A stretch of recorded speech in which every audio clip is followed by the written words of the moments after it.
We're back again for the 1948 comedy The Noose Hangs High, starring, guess who, Bud Abbott and Lou Costello.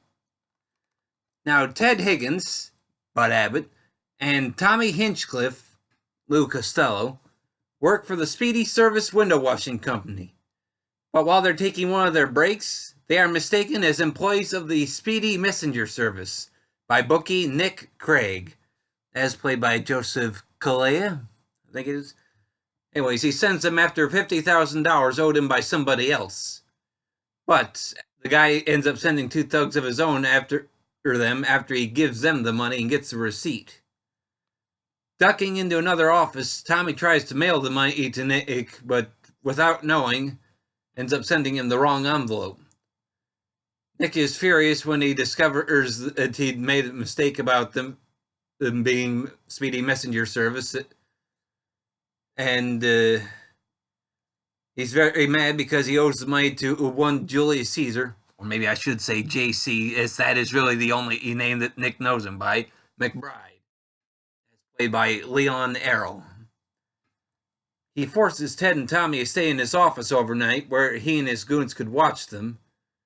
And when the mail arrives, as I already hinted at, the money is not there. Since J.C. McBride has given Nick 48 hours to come up with the money, Nick decides to give Ted and Tommy 36 hours to get the money back.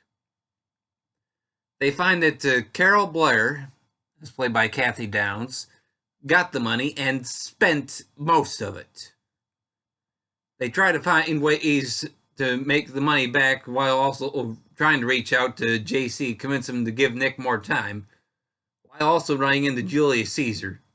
But they don't put two and two together about the name there, who ends up befriending them.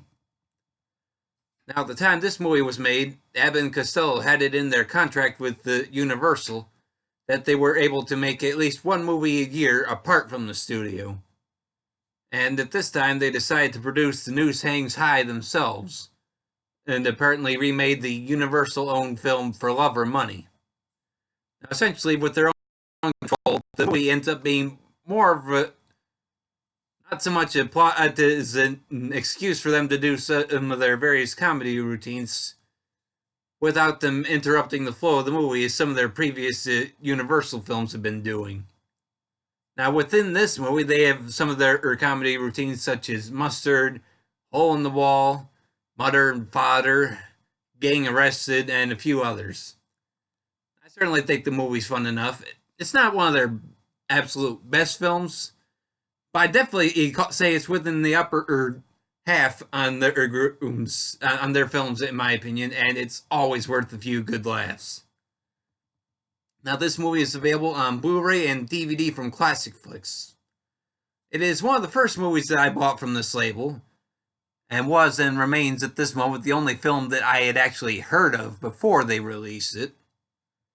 Now, the transfer on this movie is wonderful, and that's why I've been hearing beforehand myself, and it's easily convinced me to try out a lot of the other movies that its Classic Flicks has released on disc. Easily, this is a highly recommended release of a wonderful film. Now, the movie itself is 1 hour and 17 minutes in length. Well, that's all I have to say on this one, everybody.